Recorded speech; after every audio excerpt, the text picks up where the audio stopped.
Hello, class. I'm finally back. We're going to read Red versus White, the chapter that starts on page 152. Are you ready? Here we go. You probably think I've completely fallen in love with white people and that I don't see anything good in Indians. Well, that's false. I love my big sister. I think she's double crazy and random. Ever since she moved, she sent me all these great Montana postcards. Beautiful landscapes and beautiful Indians, buffalo, rivers, huge insects. Great postcards. She still can't find a job, and she's still living in that crappy little trailer. But she's happy and working hard on her book.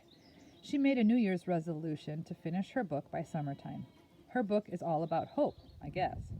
I think she wants me to share in her romance. I love her for that.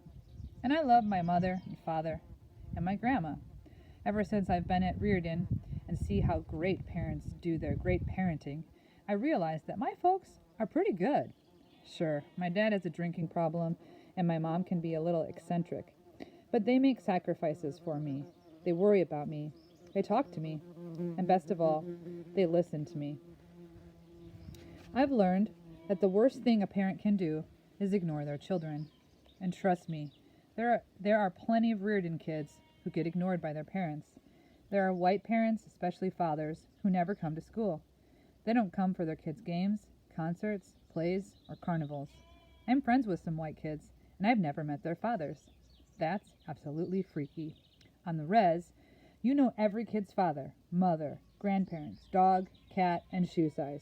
I mean, yeah, Indians are screwed up, but we're really close to each other. We know each other. Everybody knows everybody. But despite the fact that Reardon is a tiny town, people can still be strangers to each other. I've learned that white people, especially fathers, are good at hiding in plain sight. I mean, yeah, my dad would sometimes go on a drinking binge and be gone for a week, but those white dads can completely disappear without ever leaving the living room. They can just blend into their chairs. They become their chairs. So, okay, I'm not all goofy-eyed in love with white people, all right? Plenty of old white guys still give me the stink eye just for being Indian, and a lot of them think I shouldn't be in the school at all. I'm realistic, okay? I've thought about these things. Maybe I haven't done enough thinking, but I've done enough to know it's better to live in Reardon than Welpinit. Maybe only slightly better, but from where I'm standing, slightly better is about the size of the Grand Canyon. And hey, do you want to know the very best thing about Reardon? It's Penelope, of course. And maybe Gordy. And do you want to know the very best thing? Or what the very best thing was about Welpinit? My grandmother. She was amazing. She was the most amazing person in the world. Do you want to know the very best thing about my grandmother? She was tolerant. And I know that's a hilarious thing to say about your grandmother. I mean, when people compliment their grandmothers, especially their Indian grandmothers, they usually say things like, "My grandmother is so wise," and "My grandmother is so kind," and "My grandmother has seen everything." And yeah, my grandmother was smart and kind and had traveled to about 100 different Indian reservations, but that had nothing to do with her greatness. My grandmother's greatest gift was tolerance. Now, in the old days, Indians used to be forgiving of any kind of eccentricity. In fact, weird people were often celebrated. Epileptics were often shamans because people just assumed that God gave seizure visions to the lucky ones. Gay people were seen as magical too. I mean, like in many cultures, men were viewed as warriors and women were viewed as caregivers.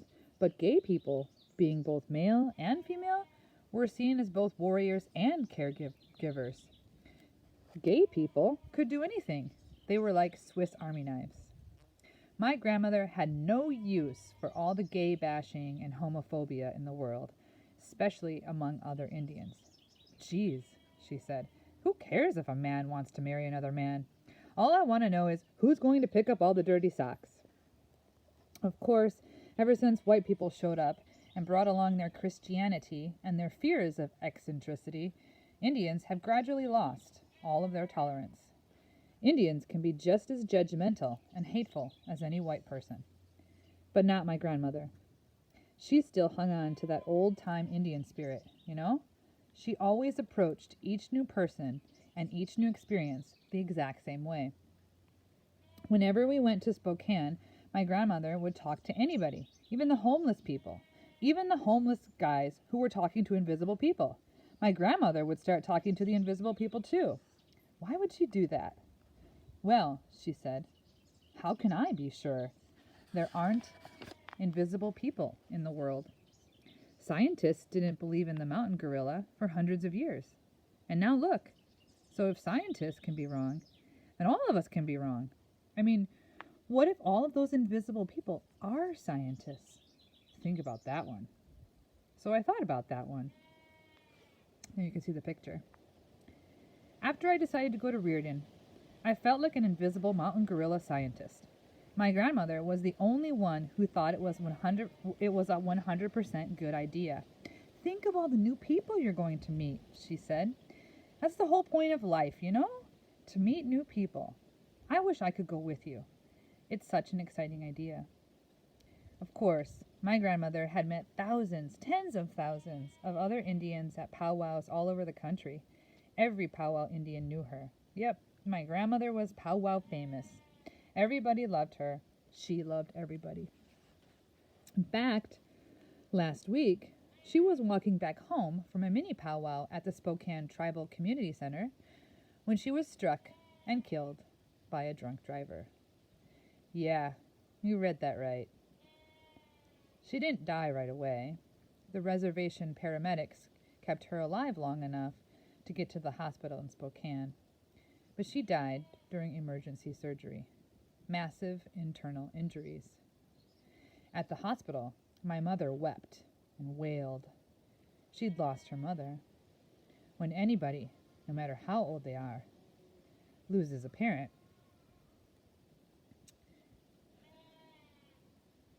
I think it hurts the same as if you were only 5 years old, you know?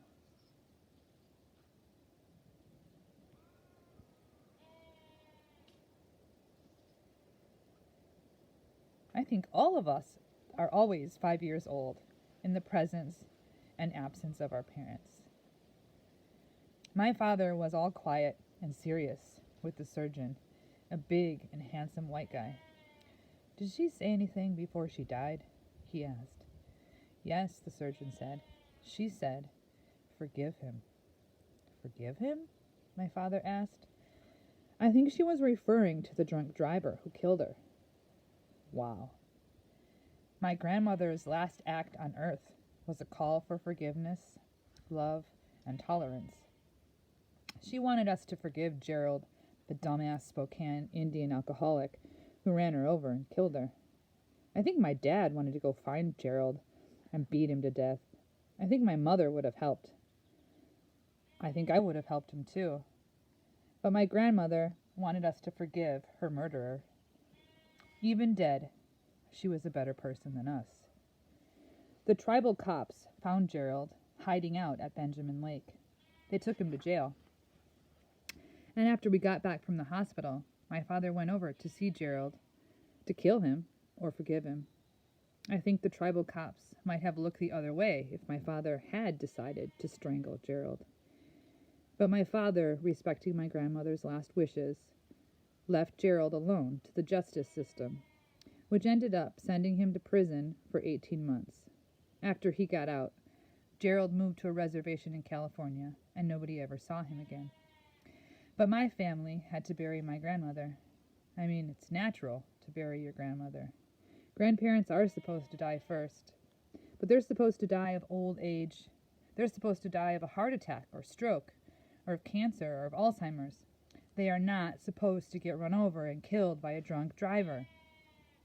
I mean, the thing is, plenty of Indians have died because they were drunk, and plenty of drunken Indians have killed other drunken Indians. But my grandmother had never drunk alcohol in her life, not one drop. That's the rarest kind of Indian in the world. I know only like 5 Indians in our whole tribe who have never drunk alcohol, and my grandmother was one of them. Drinking would shut down my seeing and my hearing and my feeling, she used to say. Why would I want to be in the world if I couldn't touch the world with all of my senses intact? Well, my grandmother has left this world, and she's now roaming around the afterlife.